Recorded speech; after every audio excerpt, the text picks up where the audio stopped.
ഇന്ന് വീട്ടിലൊരു meal prep കണ്ടാലോ അമ്മ ഉച്ചക്കത്തേക്ക് ചമ്മന്തി അരയ്ക്കുവാണ്. എനിക്ക് എന്തൊക്കെ കൂട്ടാനുണ്ടെങ്കിലും ചോറിൻ്റെ കൂടെ ചമ്മന്തി മസ്റ്റാണ്. അതും തേങ്ങാ ചമ്മന്തിയാണ് ഏറ്റവും ഇഷ്ടം. അങ്ങനെ തേങ്ങയും കറിവേപ്പിലയും ചുവന്നുള്ളിയും മുളകും പുളിയും ഒക്കെ ഇട്ടിട്ട് ചമ്മന്തി അരച്ചെടുത്തിട്ടുണ്ട്. അതിൻ്റെ മണം അടിക്കുമ്പോൾ തന്നെ നമുക്ക് ചോറ് കഴിക്കാൻ തോന്നും. അപ്പോൾ ഇന്ന് ഉച്ചക്കത്തെ മെയിൻ ഐറ്റം ചീരയില തോരനാണ്. ഞാൻ ഹോസ്റ്റലിലൊക്കെ നിൽക്കുമ്പോൾ ഏറ്റവും കൂടുതൽ മിസ് ചെയ്യുന്നത് ഇതുപോലത്തെ ഇലത്തോരനാണ്. എനിക്ക് ചമ്മന്തി പോലെ തന്നെ എന്ത് കൂട്ടാനുണ്ടെങ്കിലും കൂടെ ഒരു തോരനും വേണം. അതിൽ ഏറ്റവും താല്പര്യം ഇങ്ങനത്തെ ഇലത്തോരനൊക്കെയാണ്. ഇതൊക്കെ അമ്മ ഇവിടെ പറമ്പിൽ തന്നെ നട്ട് വളർത്തുന്ന ചീരകളാണ്. കുറേ ടൈപ്പ് ചീരയുണ്ട് ഇവിടെ. സാമ്പാർ ചീരയുണ്ട്, അതുപോലെ പൊന്നാങ്കണ്ണി ചീരയുണ്ട്, പച്ചച്ചീരയുണ്ട്.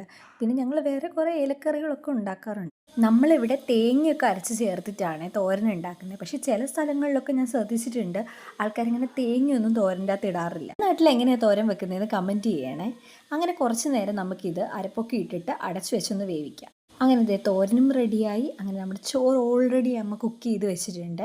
അപ്പം നല്ല ആവി പറക്കുന്ന ചോറിൻ്റെ കൂടെ ആ ചീരയിലും ചമ്മന്തിയും അച്ചാറും മോരൊക്കെ കൂട്ടി ഞാൻ കഴിക്കാൻ പോവാണേ. ആവി പറക്കുന്ന ചൂട് ചോറ് കഴിക്കാൻ ഒരു പ്രത്യേക ഇഷ്ടമാണ്. അതിനൊരു പ്രത്യേക ടേസ്റ്റാണുള്ളത്. അങ്ങനെ നമ്മുടെ നാടൻ വിഭവങ്ങളൊക്കെ കൂട്ടിയിട്ട് ഇന്ന് ഊണ് കഴിച്ചു. എനിക്ക് പുറത്തുനിന്ന് ഫുഡ് കഴിക്കുന്നതിനെക്കാട്ടിലും പൊതുവേ വീട്ടിലിങ്ങനെ നാടൻ വിഭവങ്ങളൊക്കെ കൂട്ടി ചോറ് കഴിക്കാനാണ് ഇഷ്ടം.